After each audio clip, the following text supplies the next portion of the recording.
મિત્રો, આજે આપણે બચત વિશે વાત કરીશું. જીવનની સુખાકારી માટે વ્યક્તિએ કેટલી નાણાકીય આવક કમાવી તે મહત્વનું નથી, પરંતુ તે નાણાકીય આવક કમાયેલા જે પૈસા છે તે એ આવકમાંથી આપણે કેટલી આવક બચત કરી અને બચત કરેલી રકમને રોકાણમાં કેવી રીતે પરિવર્તન કરવું એ મહત્વનું છે. ભૂતકાળમાં જ્યારે મા બાપ તેમના સંતાનોને એમ કહેતા હતા કે બેટા, પૈસાના ઝાડ ન હોય, પરંતુ વર્તમાન સમયમાં પૈસાના ઝાડ ઉગી શકે છે જો આપણે કમાયેલી આવકનો સારી રીતે વિવેકપૂર્ણ ઉપયોગ કરીએ તો. માણસને જીવન ટકાવી રાખવા માટે એની મુખ્યત્વે પ્રાથમિક જરૂરિયાતો જેમ કે અનાજ, કપડાં, આવાસ અથવા શિક્ષણ, આરોગ્ય, આ બધી જરૂરિયાતો પડે છે અને એ જરૂરિયાતો એના જીવન માટે મહત્વની છે. પરંતુ વર્તમાન સમયમાં જ્યારે લાંબુ, નિરોગી અને હેપીનેસ જીવન જીવવું હોય તો એના માટે આપણે જે આવકો કમાયેલી છે એનું વિવેકપૂર્ણ ઉપયોગ કરીને, એનું વ્યવસ્થિત આયોજન કરીને અને ભવિષ્યને આપણે સુનિશ્ચિત કરી શકીએ છીએ.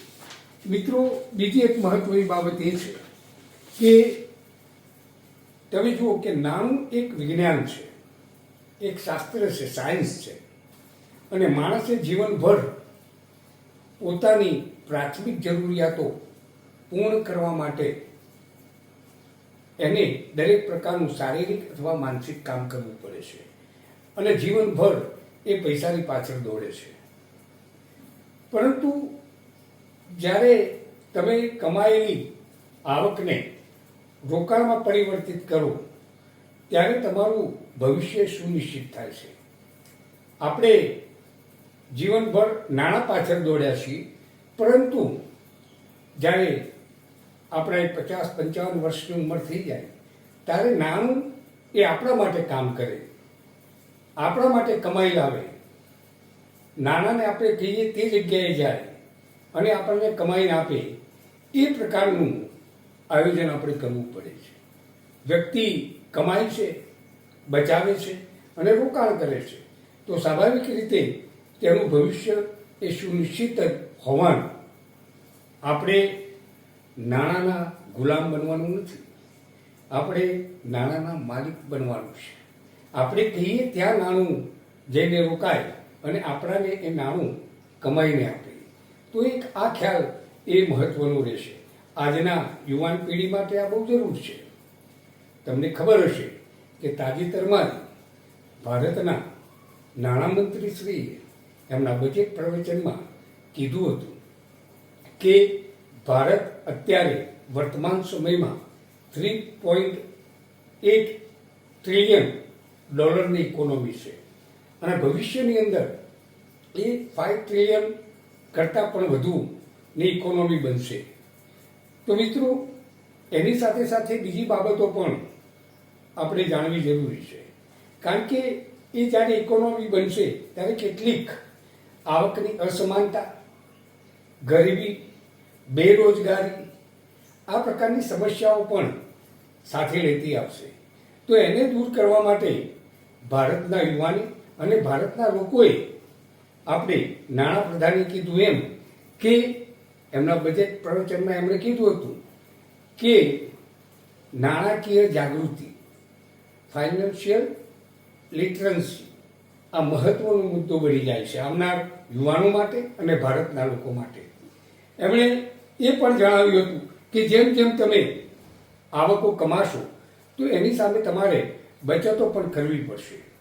બીજું કે એની સામે તેની સારી અસરો પણ છે અને ખરાબ અસરો છે, પણ ભવિષ્યની અંદર ભારતના લોકોએ સુનિશ્ચિત જો જીવન ગુજારવું હશે અથવા વિતાવવું હશે તો એણે પણ એના નાણાકીય આયોજન કરવા પડશે.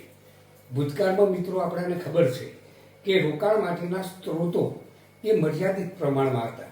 જેમ કે આપણે આવક કમાવી લાગી તો એને એફડીના સ્વરૂપમાં ખાનગી અથવા જાહેર ક્ષેત્રની બેંકોમાં મૂકતા હતા. સાથે પોસ્ટ ઓફિસની ઘણી બધી સ્કીમોમાં આપણે મૂકતા હતા. પરંતુ હવે સમય બદલાઈ ગયો છે. હવે જે સમય બદલાયો છે એની અંદર લાંબા ગાળાના રોકાણો માટેના સ્ત્રોતો વધ્યા છે. તો એની સાથે સાથે આપણે લાંબા ગાળાના રોકાણો કરીએ, જેમ કે આપણે એફડી તો કરીએ જ છીએ, સાથે પોસ્ટની રિકરિંગ ડિપોઝિટ પણ કરીએ છીએ, પણ એની સાથે સાથે વર્તમાન સમયની અંદર મ્યુચ્યુઅલ ફંડોમાં પણ રોકાણ લોકો કરીને લાંબા ગાળે સારું એવું કમાય છે. આ ઉપરાંત આપણે સિસ્ટમેટિક ઇન્વેસ્ટમેન્ટ પ્લાન આજના યુવાને જે કમાય છે તો એની 15 વર્ષ પછીની જે જરૂરિયાતો છે એ જરૂરિયાતો પ્રમાણે સારા ફંડની અંદર રોકાણ કરીને લાંબા ગાળા એનું ભવિષ્ય સુનિશ્ચિત કરે છે અને લાંબા ગાળાનું રોકાણ પણ સારું મેળવી શકે છે. મિત્રો, ટૂંકા ગાળાનું રોકાણ એ બહુ ઓછું હોય છે, પણ લાંબા ગાળે જો તમે સિસ્ટમેટિક ઇન્વેસ્ટમેન્ટ પ્લાન સાથે કોઈ પણ સ્કીમમાં જાઓ તો એ તમને રોકાણ કરીને આપે છે. તો મિત્રો, આજનો જે વિષય જે છે એ આપણે બચત કેમ કરવી અને ભારતના લોકોનું અને આવનાર પેઢી, સીતારામ રમણે કીધું હતું કે આપણો દેશ જે છે એ આજે યુવાન દેશ છે અને યુવાન દેશ હોય એટલે કામ કરનારની સંખ્યાઓ વધશે. તો એણે જે આવકો જે છે એ આવકોને એમણે બચતમાં રૂપાંતરિત કરી અને પછી રોકાણમાં પરિવર્તિત કરી અને એ લાંબા ગાળાના નાણાકીય લાભો લે તો ભારત એ 100% સુનિશ્ચિત છે આવનાર સમય એ ભારતનો જ હશે અને અન્ય દેશોને હંફાવતો હશે. એમાં કોઈ શંકાને સ્થાન નથી. જય હિન્દ, જય ભારત. નમસ્કાર.